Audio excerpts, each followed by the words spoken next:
oral questions. Questions around. The honourable member for Halifax.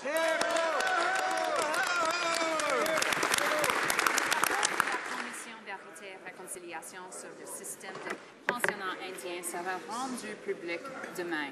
Plus de 7000 témoignages ont été entendus, des milliers d'histoires d'enfants arrachés de leur famille, forcés de renier leur culture et leur langue, plusieurs agressés physiquement et sexuellement, une véritable tragédie qui marque l'histoire du Canada.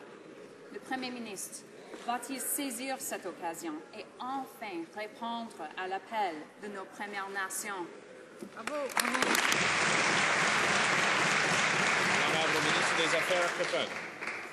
Monsieur le Président, le record va démontrer qu'en 2008, le Premier ministre, au nom de tous les Canadiens, a présenté des excuses à tous les survivants, à leurs familles, aux communautés qui ont subi les répercussions de ce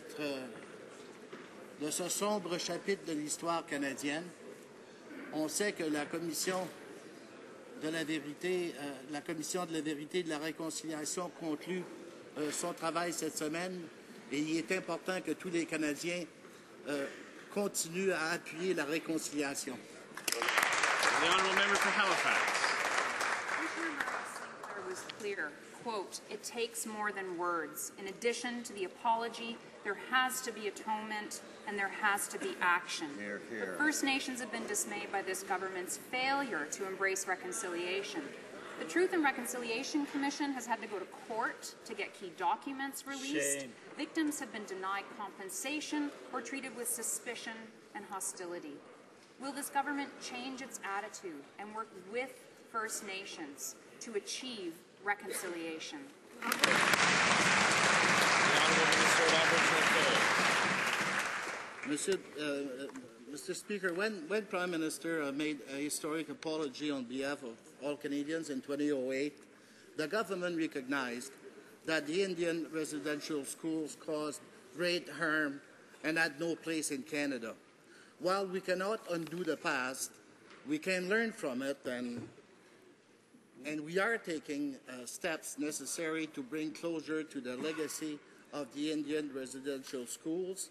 We will, Mr. Speaker, and we encourage all Canadians to continue promoting reconciliation between Aboriginal and non-Aboriginal Canadians. The member for Halifax. Mr. Speaker, the reality is that since the 2008 apology, little has changed for Indigenous people. The legacy of residential schools is still present today in high rates of poverty and unemployment, in the high number of children in foster care, and in the unacceptably high number of missing and murdered Indigenous women. If this government is serious about reconciliation, it's going to have to do a lot more to show it. Will the government commit to honouring the findings of the Truth and Reconciliation Commission?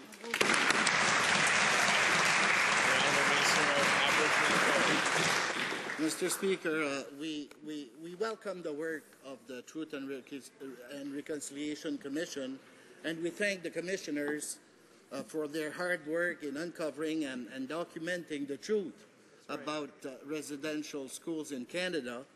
We look forward to receiving the full report to be able to fully understand and respond to the recommendations.